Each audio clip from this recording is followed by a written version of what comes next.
qu'ils ne connaissaient pas non plus l'organisation des sociétés, des peuples amérindiens qui avaient déjà un système semblable par rapport à ce que vous avez décrit, c'est-à-dire que pour éviter par exemple les guerres, ils avaient créé une société latérale, horizontale, c'est-à-dire avec par des liens familiaux, etc. Ce qui ne veut pas dire qu'il n'y avait pas de guerre, mais il n'y avait pas de guerre au sens où on l'entend aujourd'hui dans nos sociétés modernes, au passé. Hein. Donc, c'était disons, des accords, et ces désaccords étaient résolus.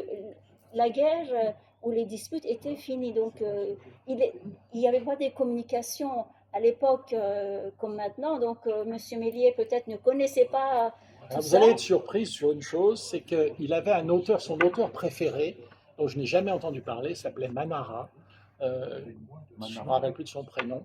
Et c'était un auteur qui faisait des livres d'aventure, des choses comme ça, mais que Méliès était passionné parce que justement Manara parlait de ces populations autour du monde.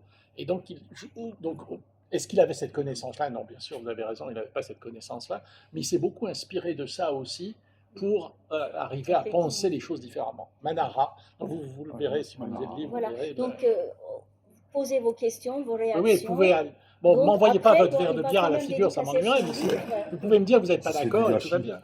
Voilà, absolument. Donc, je vais faire une photo pour nos associations parce qu'il y a peut-être filmé, mais c'est pour toute la vue. Non, non, mais allez-y. Allez-y, hein, parce J'aimerais qu'il va préciser une chose. dédicacer aussi Ça son m'a livre.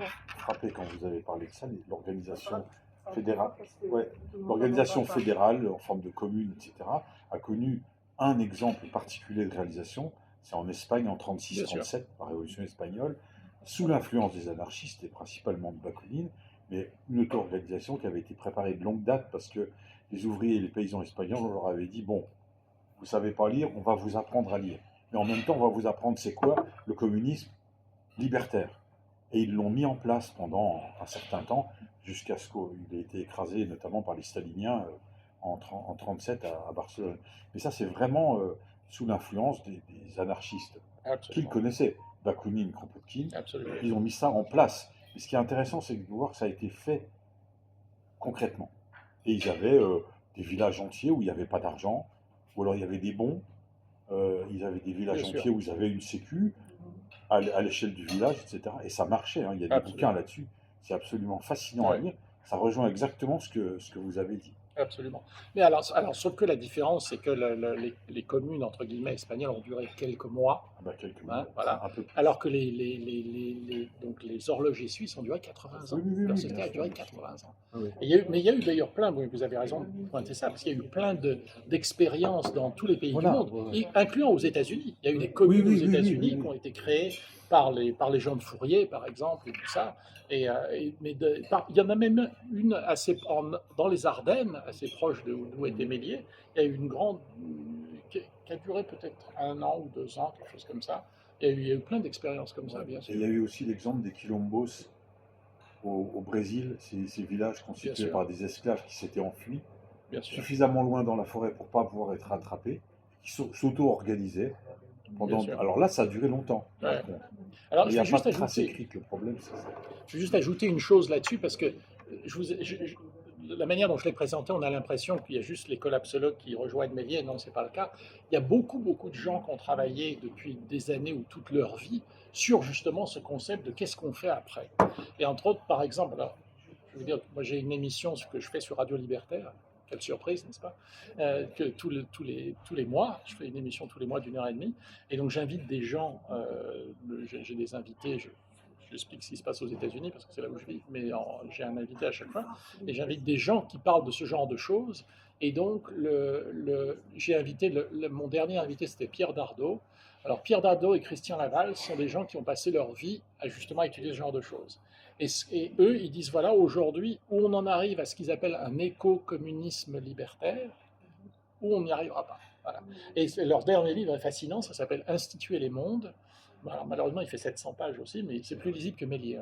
Hein, ouais. Et c'est absolument fascinant, parce qu'ils arrivent, ils expliquent dans l'histoire pourquoi Voilà, on peut voir. Alors, il y a eu plein d'autres gens qui ont travaillé là-dessus. Par exemple, David Graeber, Ah qui oui, est donc, oui. qui est donc cet anthropologue anglais.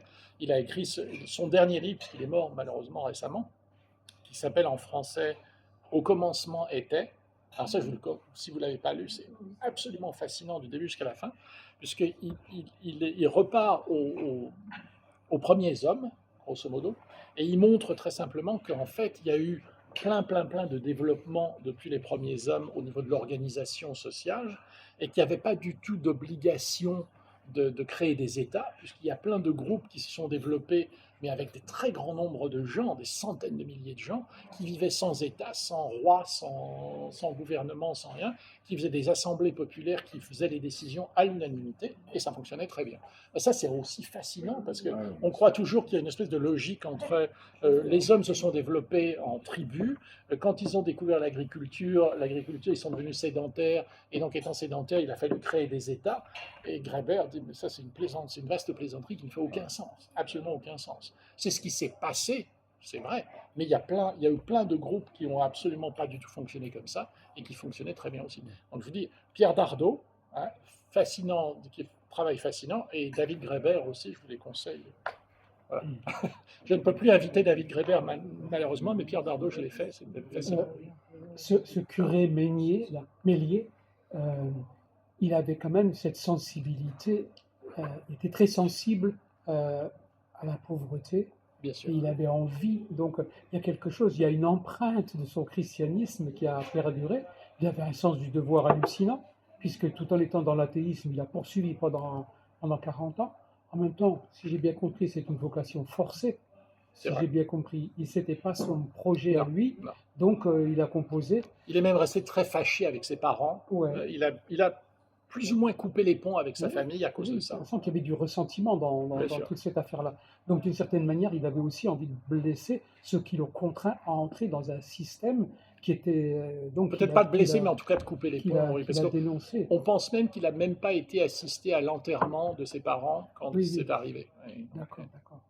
Donc, mais oui, absolument, il y avait tout ça. Alors, je ne suis pas sûr qu'on puisse dire que, si vous voulez, alors ça c'est un peu aussi, puisque donc, moi je considère que Méliès était vraiment anarchiste, il y a une grande, la théorie de l'anarchisme dit que, alors vous savez, c'est le premier livre, L'entraide de Kropotkin, donc, que les collapsologues reprennent aujourd'hui. L'entraide, il dit, voilà, il dit c'est très simple. Alors lui c'était un géologue, Kropotkin était géologue, et il a passé son temps, surtout dans les régions les plus reculées de la Russie, à faire des études sur les animaux et sur les êtres vivants. Et il est arrivé en disant, voilà, c'est très simple, les espèces qui s'entraident mutuellement et qui s'entraident avec les autres espèces se développent et s'accroissent. Ceux qui ont un comportement beaucoup plus égoïste et qui ne s'entraident pas du tout disparaissent. Voilà. Et ça, c'était le premier truc Donc, si vous voulez, pour Méliès, c'est un peu la même chose, c'est-à-dire que alors lui, il ne croit pas du tout qu'il n'y a pas de pouvoir de Dieu, il n'y a pas de pouvoir de l'univers, il n'y a pas de tout ça. On est une société matérielle, on est fait de matière, et tout n'est que matière, notre cerveau n'est que matière, donc c'est pour ça que quand je meurs, vous pouvez me fricasser, il n'y a pas de problème, j'en ai plus rien à faire. Donc, mais par contre, il croit beaucoup en l'homme, et justement, et en ce système d'entraide, parce qu'il est convaincu qu'effectivement, si tout le monde s'entraide, et tout le monde possède ses biens en commun et peut faire fructifier ses biens en commun, donc tout va bien. Et je pense que Ce que Servigne va appeler, lui, la collapsopraxie oui, et la collapsosophie. Donc il dégage une sagesse. Hein, c'est vrai. Je lui ai un peu piqué ces trucs. Bon, moi, il se trouve que je suis croyant et je suis chrétien.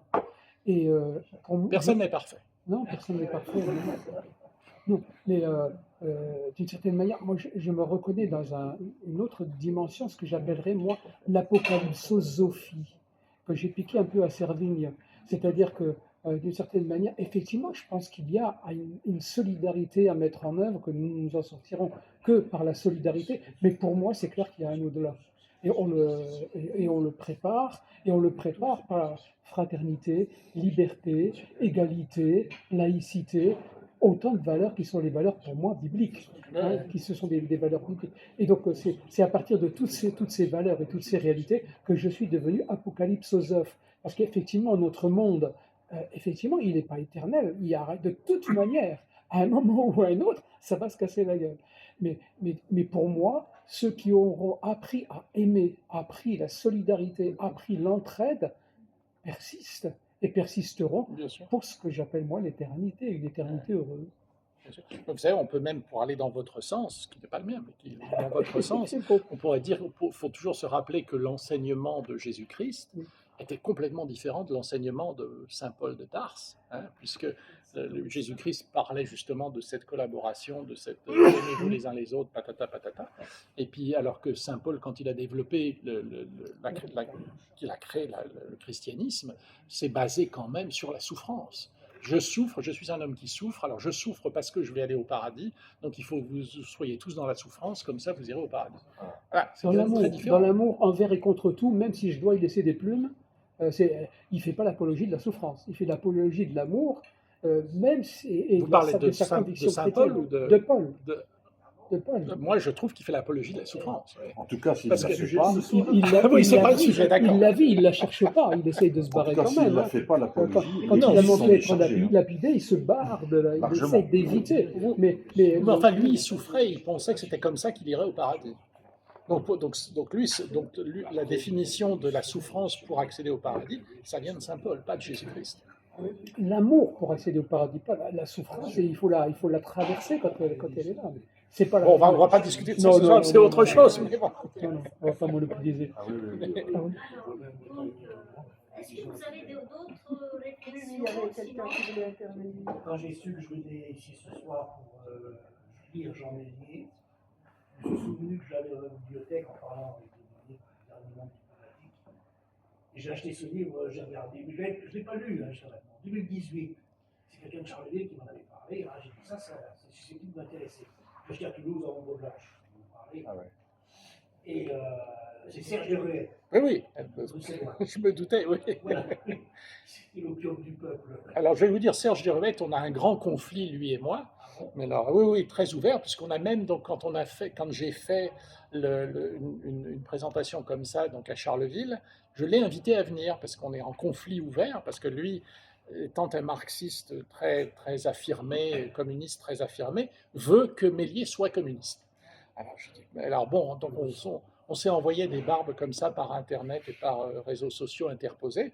Et quand je l'ai invité, donc quand j'ai fait cette présentation à Charleville, je l'ai invité à venir pour discuter de ça. Ça s'est très mal passé, soyons clairs. Je ne suis pas arrivé à la fin, parce qu'il parle de vérité. Oui, alors je veux dire... Les 8 vérités, ils comprennent à chaque fois. Oui, voilà. Oui, mais alors, qu'est-ce que ça veut dire pour nous? Je suis la troisième, là, pour l'instant. Ouais. Mais ça me conforte dans mes idéaux. Alors, je veux dire, ce qui est intéressant, il a une partie qui est très intéressante de Ruet, c'est qu'il liste, je crois, il fait la liste des 15 différentes choses pour lesquelles Méliès était un précurseur. C'est le premier à avoir fait ci et ça et ça et ça et ça et ça. Et il a absolument raison, c'est vrai. Maintenant, il veut récupérer Méliès pour en faire un communiste, le précurseur du communisme. Alors, je lui ai demandé, quand on était ensemble à débattre de ça, je lui ai dit, mais attends, comment tu m'expliques qu'il veut qu'il y ait des communes, qu'il y ait absolument un pouvoir total et qui soient fédérées entre elles? Où est-ce que ça vient dans le communisme? Il n'a pas répondu, grosso modo. Parce que mais j'avais un ami, un de mes amis de Radio Libertaire dit, mais écoute, ne te prends pas la tête là-dessus. Les communistes ont même voulu récupérer Louise Michel. Alors, qu'est-ce que tu veux? Ils ne s'en sont pas privés. Voilà. Donc, nous avons une espèce de conflit permanent entre Deruet et moi. Voilà. C'est pas le bon auteur pour vous. Ben, c'est-à-dire que, alors, je vais vous dire, moi j'ai aussi acheté son livre dès qu'il est sorti, donc je ne le connaissais pas personnellement, hein, donc quand j'ai vu ça, je dis, ah, formidable, je vais lire ça. Moi j'ai trouvé ça super ennuyeux, son livre, parce que si vous voulez, le problème c'est que vous avez vu comment il fait. Il prend 3 lignes de Méliès et il fait 25 lignes de Serge Deruet. Alors bon, moi j'avais envie qu'on me donne Méliès, pas qu'on me donne Serge Deruet. Je veux dire, je ne savais pas qui était Serge Deruet et tout ça, et bon. Mais voilà, le problème, c'est qu'il fait plus un livre de Serge Deruet qu'un livre sur Méliès, quoi. Donc il prend effectivement des petits trucs, mais il fait une espèce il en fait des pages après sur... Méliès, c'est son mémoire qui reprend quand même. Ah oui, bien sûr, non, je dis, il falsifie rien, hein, c'est sûr. Oui. Mais si vous voulez, c'est son analyse qui met en avant plutôt que les mots de Méliès. Si vous voulez, dans les 100 pages que j'ai fait de Méliès, j'ai fait aucun commentaire. Je vous les donne tels qu'il les a écrits. Et ça, je pense que c'est ça qu'il fallait faire. C'est-à-dire, il faut laisser Méliès parler. On a falsifié Méliès depuis le début, depuis Voltaire. C'est clair, on a falsifié Méliès en tous les sens. Même Sylvain Maréchal, durant la Révolution, a fait plus un livre sur lui que sur Méliès. Je pense qu'il faut laisser parler Méliès. Voilà. Et d'Holbach? Alors Dolbach, Dolbach c'était intéressant parce que c'est quand même celui qui a déconstruit le christianisme, on va dire. Et donc Dolbach a fait un travail vraiment intéressant en s'inspirant de Méliès, mais il l'a jamais manipulé, si vous voulez. Donc c'était plus, il s'est inspiré de Méliès pour cette déconstruction du christianisme, qu'il a fait de manière brillante, mais il a jamais essayé de falsifier Méliès. Donc là j'ai le testament réécrit par Dolbach, c'est le texte de Méliès. Alors je vais vous dire, j'ai pas vérifié ça. Moi j'ai vérifié, voilà. C'est le même texte. Alors, sauf que le testament de Méliès, il fait 1000 pages. Ah oui, d'accord. Voilà. Donc, c'est une testament version. de Méliès Je pense que c'est une version. Et quant à Voltaire, lui, parce que là aussi, il y a des passages extraordinaires. C'est sans doute Voltaire qui les a réécrits, Voilà, mais ça reste extraordinaire. Hein. Ah oui, non, mais c'est sûr. L'apologue du chapitre 1er, là, c'est fabuleux. Hein. Mais au moins, Voltaire a fait connaître Méliès. Oui, oui. C'est vrai parce c'était quelqu'un d'important. Donc, quand on a vu que Voltaire se passionnait pour ce curé, tout le monde a été vraiment passionné. Donc ça, il a fait ça très très bien. De ce côté-là, il a fait connaître Méliès, en tout cas aux révolutionnaires et tout ça. Donc, et Diderot, il n'a pas... Non, j'ai jamais rien vu de ce côté-là. Mais comme alors, on en parlait tout à l'heure parce qu'il y a quand même quelques gens, quelques personnes qui ont ramené Méliès au goût du jour. Et il y en a un que vous connaissez bien, qui est très décrié aujourd'hui pour de bonnes raisons, qui s'appelle Michel Onfray. Michel Onfray a fait dans sa contre-histoire de la philosophie un chapitre entier sur Méliès. Il a absolument raison. Il est absolument. Alors, je vais vous dire, comme je disais à Dominique, j'étais très très ami avec Michel Onfray. On ne s'est pas parlé depuis 15 ans, évidemment, parce que quand il a commencé à péter les plombs, pour moi, c'était devenu très difficile. Mais bon, mais à l'époque, il était vraiment très sincèrement athée et anarchiste, bien sûr. Et le travail qu'il a fait sur Méliès était vraiment très très bien. Il a fait une analyse de Méliès qui était vraiment parfaite. Je suis même allé assister à un de ses cours qu'il donnait à l'université libre qu'il avait créée à Caen. Et donc ça, ses cours étaient vraiment très très bien sur Méliès. Et il a un bon mot à la fin. Il dit comment est-ce que Voltaire a pu lui faire demander pardon à Dieu? Il se dit quelle honte, avec un point d'exclamation. Et c'est vrai, quelle honte, parce que la base du travail de Méliès, c'est l'athéisme. Donc comment est-ce qu'on peut lui faire demander pardon à Dieu? Ça, c'est terrible. C'est dans le livre, là, c'est que Dieu est en majuscule. Oui. Alors, là, ça me gêne. Ah oui, pour Méliès, il n'y avait pas de majuscule. Ouais. Mais ce monsieur Méliès était connu comment? Par qui? Comment a-t-il été connu? L'impression d'un livre, c'est souvent quand même peu de livres. L'édition est relativement restreinte parce qu'elle est chère. Donc, comment est-il connu? Non, il y a eu pas mal d'éditions de son mémoire à travers les âges. Il y en a eu probablement 5 que je connais, il y en a peut-être plus, mais en tout cas, il y a au moins 5 éditions du mémoire complet depuis après la Révolution. Donc, ça a été édité régulièrement. Bien sûr, encore une fois, alors ça aussi, c'est un des grands combats avec Serge Dervet. Je dis voilà, il faut être honnête, c'est illisible. Pas du tout, c'est très simple à lire et vouloir dire que tous ceux qui ne peuvent pas le lire sont des idiots, bien sûr, et que lui est très intelligent, ce qui est sûrement vrai. Mais bon, malheureusement, ce n'est pas le cas. Et je veux dire, quand j'étais en philosophie, je parlais avec tous mes amis, etc., on avait tous le même problème. On faisait des études de philosophie. Moi, j'ai passé 7 ans à la Sorbonne, quand même, on faisait des études de philosophie. Et donc, on se regardait, on se disait, mais comment on peut lire ça? C'est illisible. Et c'est vrai que c'est illisible. La question, elle est pratique. Donc, les éditions, c'est souvent 1000 pages, voire moins. Comment? Voire moins. Donc, justement, pour connaître quelqu'un, il faut quand même pouvoir avoir accès à la lecture. Non, l'accès, c'est facile. Vous pouvez le trouver sur l'Internet aujourd'hui. Non, mais dans l'histoire, on parle au XVIIIe siècle, Voltaire. Ah ben oui, c'est Voltaire qui l'a fait connaître. Non, mais d'accord, mais alors, il a fallu à un moment ou l'autre qu'il prenne connaissance, qu'il sache qu'il existe. Oui, parce que c'est ce que je vous ai expliqué. Ce C'est-à-dire curé que de campagne de la région de Sedan, bon, c'est la périphérie. Oui, mais c'est ce que je vous ai dit, c'est-à-dire que donc il avait fait 3 copies, au moins, peut-être 4, mais en tout cas 3 copies. Et c'est ces copies qui ont commencé à être distribuées à Paris, ont commencé à... Et donc, qui se sont vendus sous le manteau à des prix pas possibles, parce que je vous ai expliqué, il y a eu, on parlait à un moment de 5000 copies du Testament qui partaient partout dans Paris à Et des prix imprimées pas possibles. Non, non, copiées à la main. Copiées à la main, Copiées ouais. à la main, c'est quoi. Ouais, bien sûr. Et donc, les gens Ça payaient... représente un boulot énorme. Et Mais les il y gens avait payaient aussi, au XVIIIe siècle, il y avait aussi des petits éditeurs qui faisaient circuler des brochures généralement anonymes, où ils vendaient tout, d'ailleurs, aussi bien de la littérature pornographique Il faut qu'on s'en aille, que c'est ça? politique. Et donc, probablement, il a pu être imprimé aussi comme ça, en partie. Oui, sûrement, mais... Bah, par 1000 pages. Mais Non, mais ils ont dû faire comme Voltaire. Non, je pense que honnêtement, enfin, toutes les informations que j'ai eues, c'était soit le testament entier qui était copié et qui se vendait à prix d'or, soit le travail de Voltaire qui se vendait aussi très bien aussi, bien sûr, mais qui faisait 100 pages, quoi, ou quelque chose comme ça. Voilà, c'est comme ça qu'il a été connu. Et alors après, c'est au moment de la Révolution qu'il y a des gens qui l'ont vraiment étudié et lu et étudié dans son entier.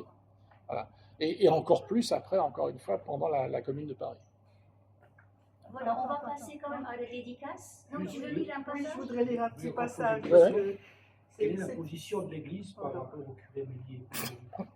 Ah, ils veulent qu'ils disparaissent, qu'ils n'existent pas, bien sûr. C'est pour ça que je dis. On n'en parle pas. Ah ben non, bien sûr. Je vous dis, je peux même pas tourner dans une église un film, et alors que c'est quelque chose qu'on fait en permanence, parce que ça parle du curé Méliès. Quoi.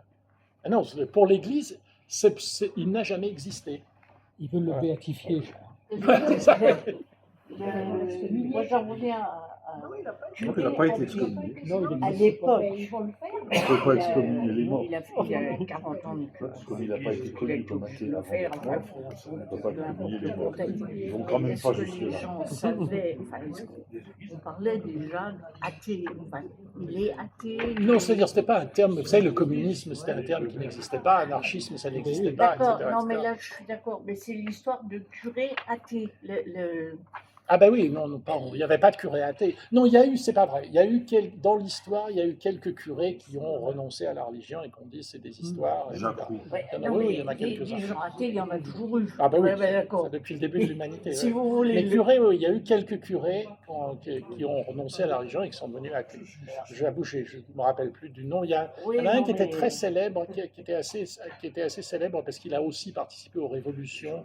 C'était un curé anglais qui est devenu athée et qui a participé aux révolutions paysannes, etc. Et j'avoue, j'ai oublié son nom. Il y a ceux qui ont été vers la théologie de la libération. Oui, ça c'est autre chose. Il aurait Ouais. fait un bon pilier pour la théologie de la libération. Absolument.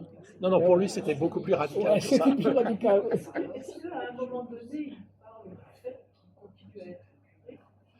Ah oui, absolument. Alors, 40 ans absolument. de- Et alors, il l'explique, il dit, voilà, bien sûr, j'aurais dû arrêter et quitter ce monde, mais je savais que, parce qu'il avait réussi à redonner, disons, des conditions de vie normales à ses paroissiens et une dignité aussi. C'était très important, quand même, parce que c'est des gens qui étaient traités comme voilà, qui juste bons à faire le travail et à mourir le plus vite possible. Donc il leur a redonné une dignité et des conditions de vie normales. Il disait, le moment où je m'en vais, tout ça s'écroule et ça recommence et il retombe dans la misère et je ne peux pas faire ça. Voilà. Donc il est resté pour justement... Alors je pense c'était à double tranchant, c'est-à-dire il est resté pour ses paroissiens, c'est sûr, mais aussi pour leur dire la vérité à la fin de sa vie. Et c'était tout son but. Vous lisez le Testament, ça commence comme ça. Mes chers paroissiens, je vous ai raconté des histoires pendant 40 ans. Voilà, maintenant, je vais vous dire la vérité. Donc, c'était ça les deux côtés de... Il a pris aussi, vous avez dit, il a dit chrétien. Il n'a pas dit. Là, il était curé catholique, je suppose. Oui, Bah oui, bien sûr. Et l'histoire de chrétien, enfin bon. Non, mais l'Élysée aussi. Hein, alors pour lui, il met toutes les religions dans le même paquet. C'est la même chose.